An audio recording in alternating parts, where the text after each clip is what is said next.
Hello दोस्तों, कैसे हैं आप सभी लोग। मैं राजकुमार सिंह आप सभी लोग का बहुत बहुत स्वागत करता हूं। दोस्तों, आज हमारे साथ अनिकेत हैं जो एमपी पीजीसीएल में जेई की एग्जाम को क्रैक किया है इन्होंने। इनका घर मध्य प्रदेश के भिंड में है, मध्य प्रदेश में। और अनिकेत ने करियर लैब पे एक बैच आया था, ऑल जेई बैच, उसको भी ज्वाइन किया हुआ था। और फिलहाल एक प्रैक्टिस बैच स्टार्ट हुआ था जेई इलेक्ट्रिकल का करीब 1 साल पहले, उस बैच को भी ज्वाइन किया हुआ था। और भी बहुत सारे एग्जाम है जहाँ पे अनिकेत फर्स्ट स्टेज को क्वालिफाई किया था, फाइनल स्टेज तक नहीं सेलेक्ट हो पाए थे, जैसे एसएससी जेई का मेंस इन्होंने दिया था।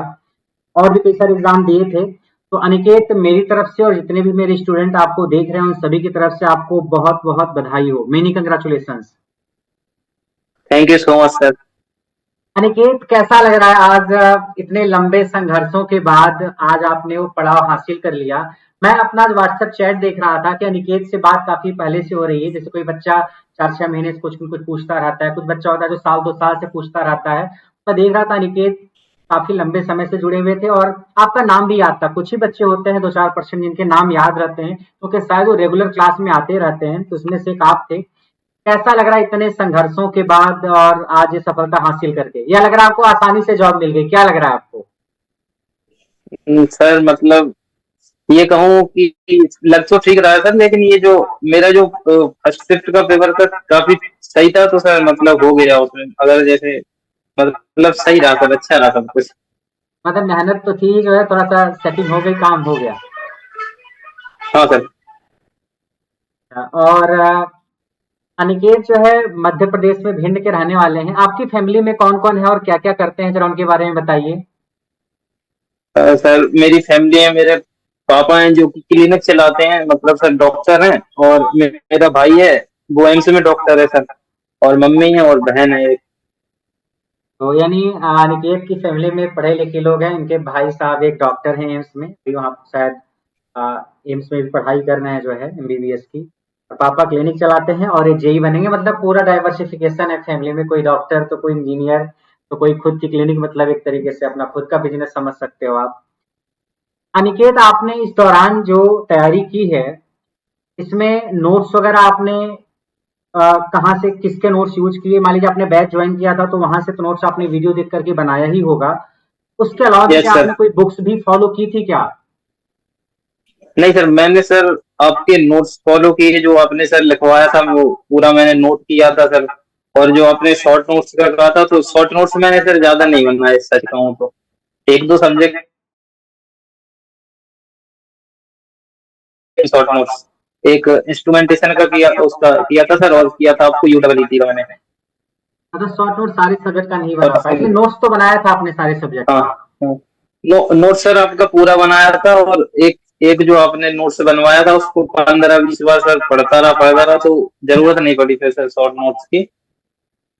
वो तो सही। अगर आप नोट्स और बाकी बनाते हो सर। और उसमें भी जो इंपॉर्टेंट चीज उसको अंडरलाइन कर देते हो, डब्बे में बंद कर देते हो, तो ट्रिपल स्टार लगा देते हो, जब आप पन्ना पलटते हो तो आपकी नजर चली जाती है। तो नोट्स से भी काम चल जाता है। हाँ, उसके बाद अगर आपने शॉर्ट नोट्स बना लिया तो सोने पे सुहागा है। नहीं बनाया तो भी सिलेक्शन बच्चों का नोट्स बना के भी होता है। लेकिन ऐसा काम नहीं चलेगा कि आप नोट्स भी ना बनाओ। आजकल तो बच्चे नोट्स भी नहीं बनाना चाहते हैं, सोचते हैं सर वही पीडीएफ अपलोड करवा दो, उससे प्रिंट आउट निकलवा लें या उसी पीडीएफ से मोबाइल फोन में पढ़ते रहेंगे। आजकल के बच्चे बहुत ही जो नहीं, है पीडीएफ से कम सर, मेहनत करना चाहते हैं। पीडीएफ से नहीं होता सर। पीडीएफ से खुद के नोट्स ही काम आते हैं सर, क्योंकि नए नए पॉइंट मिलेंगे, कहीं से प्रैक्टिस करेंगे तो सर उसमें हम ऐड तो कर लेते हैं कम से कम। हम्म। अच्छा, इस एमपी पीजीसीएल में जेई के एग्जाम के अलावा आपने और कौन कौन से एग्जाम जेई के दिए हैं जहां पे आपने क्वालिफाई किया हो स्टेज 1 को, या किसी स्टेज तक आप पहुंचे? और कौन कौन से एग्जाम दिए थे? सर अभी तो पिछली साल वाला सर एसएससी जेई दिया था, तो उसमें मेंस भी लिखा था सर मैंने। और डीआरडीओ वाला दिया था सर, उसमें सर एक नंबर से मेरा रह गया था, एक 1 पॉइंट कुछ था ऐसे, एक नंबर से ज्यादा ही था, उस पॉइंट में ही था सर, इतने से रह गया था। और और एक व्यापम का था, उसमें भी सर वेटिंग लगी थी। तो ये है सर। फाइनली आपको अपने राज्य में नौकरी मिल ही गई। हाँ सर, मिल गई। गवर्नमेंट का सर बहुत बहुत शुक्रिया। और आगे का क्या प्लान है? अभी जेई की नौकरी अपने स्टेट में तो मिल ही गई है। मैं तो बहुत ज्यादा सलाह नहीं दूंगा आपको कि आप रेलवे जेई वगैरह के लिए जाइए। रेलवे जेई में देखो सुविधाएं तो हैं, बट कई बार काम का प्रेशर भी रहता है। डिपेंड करता है आपको कौन सा डिपार्टमेंट मिल रहा है और यहाँ पे आपको अपने राज्य में अगर नौकरी मिली है, मैं तो कहूंगा अगर आप किसी एग्जाम की तैयारी करो तो एई वगैरह की तैयारी करो, किसी जेई के चक्कर में ना पड़ो तो बेहतर रहेगा। आपका क्या प्लान है निकेत? हाँ सर, जेई वगैरह ही कर देखेंगे सर, जेई के लिए पढ़ेंगे। अब तो जेई तो सर वैसे भी ऑलमोस्ट सेम ही रहता है, या अपने स्टेट में हो या सेंट्रल का हो, थोड़ा बहुत सर पे का डिफरेंस रहता है। बाकी ये अपने स्टेट में तो फायदा ही है सर, घर के पास रहेंगे कहीं आसपास। और फिर जेई वगैरह के लिए देखेंगे सर अभी तो। अभी आप यंग हो, आप कहीं भी नौकरी कर सकते हो, लेकिन जब आज के 20 साल बाद आप देखोगे ना, जब आपकी फैमिली होगी, बच्चे होंगे, तो घर से बहुत ज्यादा दूर रह पाना मुश्किल हो जाता है, फेस्टिवल्स पे आ पाना। तो इसलिए जब आप अपने स्टेट में नौकरी करते हो तो इस सब छोटी छोटी चीजों को आप इंजॉय कर पाते हो और अपने लोगों के बीच में ही रहते हो जहां आपने पढ़ाई की, जहां आप बड़े हुए। अपने राज्य में नौकरी करने का एक अलग सुख तो होता है जो आपने हासिल कर लिया है निकेत। हाँ सर वो तो है यही सर। एक यहाँ सर क्या है, एमपी में 3 डिस्ट्रीब्यूशन कंपनियां हैं। हाँ हाँ। तो एक मध्य क्षेत्र है जो मेरी मेरे लिए सही है, मध्य क्षेत्र मेरी जोन में लगती है। या हम भोपाल ग्वालियर जोन में लग रहता है, उसके अंडर में एक पूर्व क्षेत्र है और एक है सर पश्चिम क्षेत्र। तो मुझे वही मध्य क्षेत्र ही मिल गया, तो सर कहीं आसपास ही दे देंगे, अपने जिले को छोड़ के आसपास ही किसी जिले में पोस्टिंग दे देंगे वो लोग।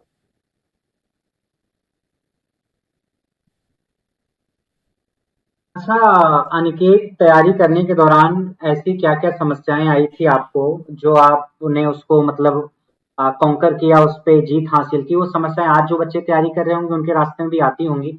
अभी आपसे बात करने से पहले एक बच्चे का फ़ोन आया था, बोला सर कई बार तैयारी करते-करते बहुत फ्रस्ट्रेट से हो जाते हैं, जब वैकेंसी कई बार नहीं आती है या फिर एग्ज़ाम देते रहते हैं, सिलेक्शन होता है। कई बार चीज़ें भूलते हैं तो लगता है कितनी बार पढ़ें, भूल जाते हैं। तो आपके सामने भी ऐसी चीज़ें आती होंगी, कई बार जब आपका एक जो है नंबर से सिलेक्शन नहीं होता है तो और ज़्यादा फ्रस्ट्रेशन आती है। इन सारी चीज़ों से कैसे निपट पाए हो आप अपनी तैयारी में? तो ये तो ज्यादातर देखा जाए तो सभी का यही होता है सर, सभी के केस में यही रहता है, सारे स्टूडेंट्स के केस में। और सर वो तो डिपेंड अपन पे करता है कि अपन क्या कर सकते हैं। यहाँ तो लगे रहो, पढ़ते रहो, जो पढ़ाया है टीचर ने उसी के साथ लगे रहो, या फिर छोड़ दो, बीच में क्विट कर दो। अ, मुझे भी सर जब मेरा उसमें नहीं हुआ था सिविल इंजीनियर में, तो क्या है कि जो एसएससी करवाता है ना सर, नॉन टेक्निकल के एग्जाम्स, तो वहां गया सर। पिछली साल बहुत सारी वैकेंसी आई थी, तो मेरा एक दोस्त था उसका हुआ था सर, उसमें हुआ था पोस्टल असिस्टेंट में। तो मैंने सोचा जब यहाँ सर एसएससी इतनी वैकेंसी दे ही रहा तो हम भी कर लेते हैं उसके लिए। तो सर मैंने टेक्निकल 2-3 महीने के लिए बंद ही कर दिया था। और फिर मैं वही अपने राकेश यादव सर का मैंने कोर्स ले लिया था, और इंग्लिश के लिए भी वहीं से सत्येंद्र सर का, तो वहीं पढ़ता रहा था सर। हुँ। तो 2-3 महीने मैंने पढ़ा। फिर सर एमपीपीजीसीएल का एग्जाम आया, तो मैंने सर सोचा कि यहाँ तो बहुत टाइम लग जाएगा अगर देखा जाए तो। और यहाँ सर लड़के भी बहुत वैसे हैं जिनका नॉन टेक्निकल बहुत हैवी, यहाँ अपना तो रहता नहीं है सर इतना मजबूत नॉन टेक्निकल। हाँ, हाँ। फिर मैंने सर एमपीपीजीसीएल का फॉर्म भरा, और फिर वही जो आपके नोट्स थे उन्हीं के साथ कंटिन्यू किया। और सर उसी में हो गया सर, जो भी है जैसे भी हुआ था। यानी बीच में भटके थे आप, अगर वैकेंसी नहीं आती तो आप भटक ही जाते। Yes sir. अ, ये तो रहता है कि एक बार जब आप अच्छे से तैयारी कर लेते हो 6 महीने, 1 साल, 1.5 साल लग करके, तो फिर उसको रिवाइज़ करने में बहुत ज़्यादा समय नहीं लगता। अगर कोई वैकेंसी आए तो आप वो नहीं 4 महीने में पढ़ वो सकते हो। अक्सर जैसे जो नोट्स हैं जो आपने बनाए थे बनवाए थे, तो अब जैसे उनको करना हुआ तो सर मैं तुरंत कवर कर लूंगा। मेजरमेंट तो सर एक दिन का ही हो गया आपको, क्योंकि उसे इतने बार पढ़ लिया है।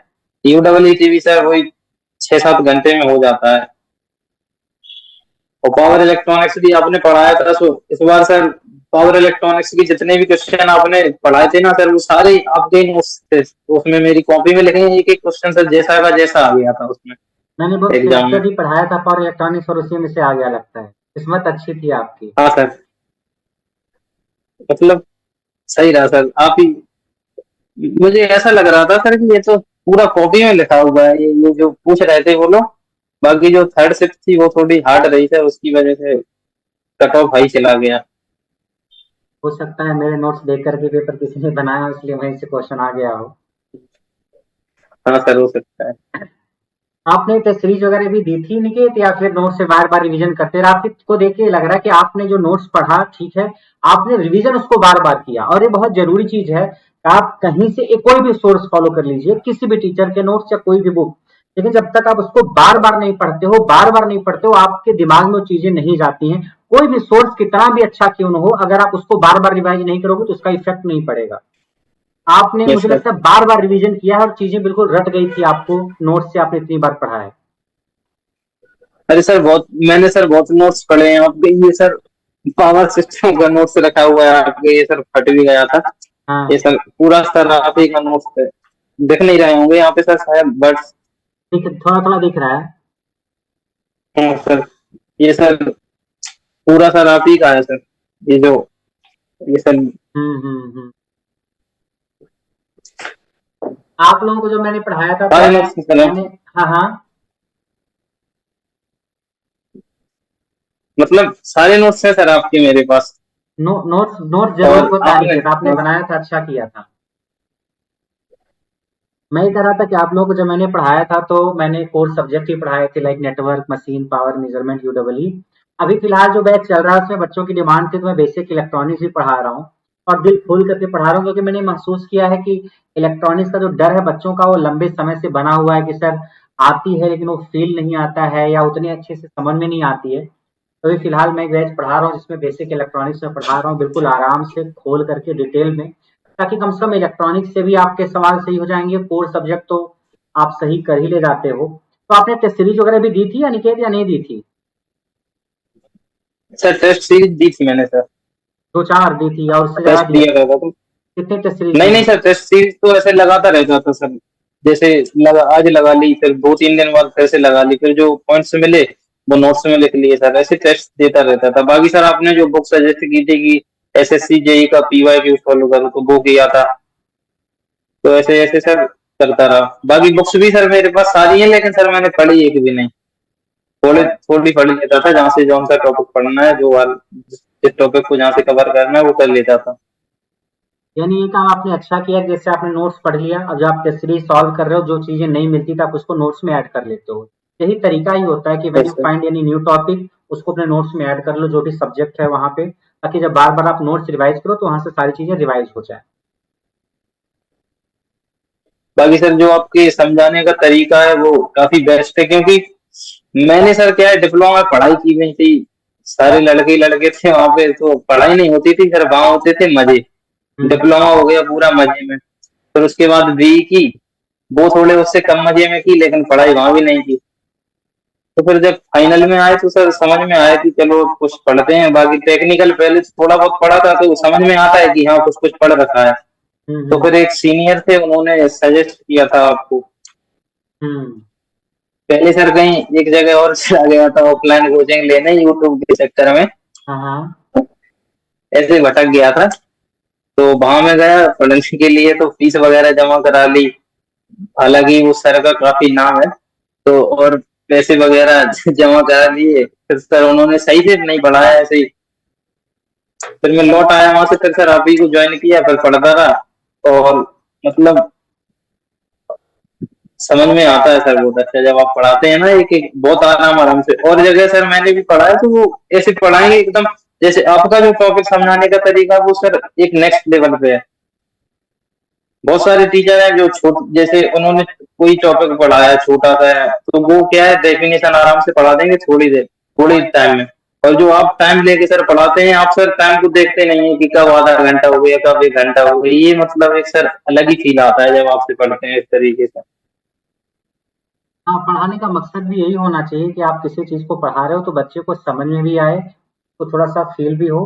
ऐसा नहीं कि टॉपिक स्टार्ट किया खत्म कर दिया, क्योंकि मैं देखता हूँ ज्यादातर टीचर्स स्टार्ट करते हैं, सब्जेक्ट कंप्लीट हो गया, बैच कब कंप्लीट हो गया पता ही नहीं चलता, क्योंकि टीचर्स ज्यादातर आज के डेट में पढ़ाते तो हैं, वो पढ़ाने के अलावा उनके प्रमोशनल काम एक्टिविटी थोड़ा सा ज्यादा होती है, इसलिए कई बार वो जो बैचेस हाँ कर रहे सर। होते हैं उसको उतना ध्यान नहीं दे पाते हैं। उनकी भी बातें कुछ हद तक सही है। ये मेरा ध्यान है कि प्रमोशन तो जो करना होता है थोड़ा बहुत ठीक है, लेकिन जो बच्चा एडमिशन लेकर के किसी बैच में पढ़ रहा है, वहां पे पूरी ईमानदारी से पढ़ाया जाए, जो कंटेंट उसको जरूरी है वो पूरा दिया जाए, और आराम आराम से दिया जाए। अभी मैंने बताया ना, बेसिक इलेक्ट्रॉनिक्स में अभी पढ़ा रहा हूँ, 28 क्लास हो गई है और डायोड अभी बस 2 दिन की क्लास में हुआ है। बाकी उससे पहले सेमीकंडक्टर फिजिक्स पढ़ाई जा रही थी। एक एक चीज जहां जहां से सवाल आया बिल्कुल खोल करके, जो चीज बच्चे को कई बार समझ में नहीं आती थी वो सारी चीजें समझ में आ रही है। जब आप थोड़ा सा उसको एक्सप्लेन करते हो टाइम लेकर के और रिलैक्स होकर के पढ़ाते हो तो बच्चों को समझ में आ जाता है। तो जो नफरत बच्चों की इलेक्ट्रॉनिक्स को लेकर के है वो अब धीरे धीरे मोहब्बत में कन्वर्ट हो रही है। अब सर जैसे आपने कहा कि 28 क्लासें मैंने ली, अगर सर कंपेयर किया जाए तो बहुत सी जगह तो ये 14 में निपटा दिए होते हैं अब तक। हाँ, निपटा देता है। 28 क्लास में से 26 होता क्लास है में सर। केवल सेमीकंडक्टर पढ़ाया है मैंने। बाकी 2 क्लास में डायोड स्टार्ट किया। अभी डायोड में भी केवल फॉरवर्ड और रिवर्स बायस तक पढ़ाया है कि डायोड कैसे बनता है, फॉरवर्ड बायस क्या है, रिवर्स बायस क्या है। फॉरवर्ड बायस में करंट बहती है तो क्यों बहती है, मेजॉरिटी चार्ज कैरियर की वजह से। रिवर्स बायस में बहती है तो माइनॉरिटी चार्ज कैरियर की वजह से ही बहती है, क्यों मेजॉरिटी की वजह से नहीं बहती, बैरियर पोटेंशियल वगैरह। बस अभी तो डायोड में बहुत सारी चीजें पढ़ानी बाकी हैं, लेकिन कोशिश ये है कि एक बार पढ़ाएं इलेक्ट्रॉनिक्स और दिल खोल करके पढ़ाएं। बच्चा पढ़े तो मजा आ जाए उसको। और सर हिंदी माध्यम के जो भी बच्चे हैं हिंदी मीडियम के, जनरली डिप्लोमा जो किए रहते हैं हिंदी मीडियम से किए रहते हैं, क्योंकि 10th के बाद जाते हैं तो हिंदी मीडियम ही रहता है ज्यादातर लोगों का। हाँ हाँ। तो देखा जाए तो सर हिंदी मीडियम के लिए आपका जो पढ़ाने का तरीका है बेस्ट है, क्योंकि ज्यादातर बच्चे नहीं पढ़ते सर, डिप्लोमा में कौन ही पढ़ता है, ज्यादा एक दो रहते हैं, बाकी तो सर नहीं पढ़ते, मजे करते हैं, उसके बाद फिर समझने में ज्यादा प्रॉब्लम आती है। इसीलिए आप सर मतलब बेस्ट हैं। जैसे आप कोई बच्चा है जैसे समझ में नहीं आ रहा है तो अगर जैसे आपसे पढ़ेगा तो आप क्या टाइम लेके पढ़ाएंगे तो धीरे धीरे उसकी चीजें होती जाएंगी, क्लियर होती जाएंगे। बाकी ऑप्शन तो सर ठीक ठाक है, लेकिन जैसे बेसिक से पढ़ना है और अच्छे से पढ़ना है शांति से टाइम लेके, एक ही बार पढ़ना रहता है सर टाइम लेके, उसके बाद तो सर नोट्स वगैरह प्रिपेयर हो जाते हैं तो आप अपनी स्पीड अपने हिसाब से बढ़ा सकते हैं। हम्म। बाकी पहली बार जो बंदा पढ़ता है उसे तो सर आराम से पढ़े तो बेस्ट रहता है। तो अनिकेत, आप अपने जो जूनियर्स हैं जो तैयारी करेंगे या जो तैयारी कर रहे हैं उनको अपना एक्सपीरियंस क्या शेयर करेंगे आप, जो खुद का आपका ओरिजिनल एक्सपीरियंस है कि हाँ सर मैंने ये महसूस किया, किसी ने बताया नहीं था, आपने भी नहीं बताया लेकिन मैंने ऐसा महसूस किया, ये चीज बच्चों को पता होनी चाहिए। तो ऐसा क्या मैसेज आप देंगे उन बच्चों को जो तैयारी कर रहे हैं अभी? देखिए सर उन्हें तो बस यही मैसेज दूंगा कि आप एक बार शिद्दत से पढ़िए, अच्छे से पढ़िए, टाइम बेशक लगे, टाइम ले लेके पढ़िए, पैनिक मत होइए कि क्या कहते हैं ये कोर्स हमारा ज्यादा चल गया, 5 महीने में खत्म ही नहीं हुआ, 6 महीने में खत्म ही नहीं हुआ, ये टेक्निकल है, टाइम लगता है। पर जब एक बार आपका कोर्स जब पूरा हो जाए तो उसके बाद आप अपने हिसाब से कुछ भी कर सकते हैं, रिवाइज कीजिए, साथ में शॉर्ट नोट्स बनाने बनाइए या फिर प्रैक्टिस करते रहिए साथ में। अगर आप इस चक्कर में रहेंगे कि 3 महीने में कोर्स खत्म और आप नए बच्चे हैं तो आप कुछ नहीं कर पाएंगे, नहीं होता सर वो। 3 महीने एक वाला बार तो आपको टाइम लॉलीपॉप लेके है, पढ़ना ही 3 महीने पड़ेगा। वाला तो लॉलीपॉप है जो है कि बस हाँ वही जो बच्चे को आता है वही पढ़ा दो, जो आता है पहले से वही पढ़ा के अरे खत्म सर कर वो दो। सर आजकल यूट्यूब पे देखिए आप, 1 महीने रहता है सर, 1 महीना रह जाता है पेपर के लिए, उसमें ही ब्रह्मास्त्र टाइप के जाने सर कौन कौन से बैच लॉन्च कर देते हैं लोग, और बच्चे सर चले जाते हैं, ऐड हो जाते हैं उसमें क्राउड बढ़ाने के लिए, और होता कुछ नहीं है सर उससे। तो सर वो ज्यादा फैला है सर। यानी एक बार समय लगता है तैयारी करने में, लेकिन एक बार तैयारी अच्छी हो गई तो बस रिवीजन करना रहता है, क्वेश्चन सॉल्व करना है, जो यस नई सर। चीजें सीखो उसको नोट्स में ऐड करते जाओ। अगर आपने टेक्निकल आपने नहीं पढ़ा है सही से तो एक बार पढ़िए, धीरे धीरे पढ़िए, आराम से। जैसे मतलब आपका जो सर डे है वो मुझे सबसे अच्छा लगा, और मैंने आपके अलावा जब से मैं आपसे जुड़ा उसके अलावा सर मैंने कहीं से नहीं पढ़ा। हाँ बस अभी जब पेपर जो आया था MPPGCL का तब सर ये दूसरे प्लेटफॉर्म पे थोड़ा देख लिया था वहां से, बाकी सर पूरा आप ही को पढ़ा है मैंने, और नोट्स मैंने आप ही के पूरे बनाए थे, और जहां से भी पढ़ा था नोट्स नहीं बनाए थे, ऐसे ही सर देख लेता था एक दो वीडियो। ठीक है निकेत, आप मेरे साथ जुड़े, आपने अपने अनुभव को साझा किया, के लिए बहुत बहुत शुक्रिया। और जितने भी मेरे स्टूडेंट आपको देख रहे हैं उन सभी की तरफ से और मेरी तरफ से आपको बहुत बहुत बधाई हो MPPGCL का एग्जाम क्रैक करने के लिए। और आगे आप अगर यही की तैयारी करते हैं या जो भी आपकी प्लानिंग है उसके लिए बहुत बहुत शुभकामनाएं आपको। Thank you so much Aniket, thank you. Thank you sir.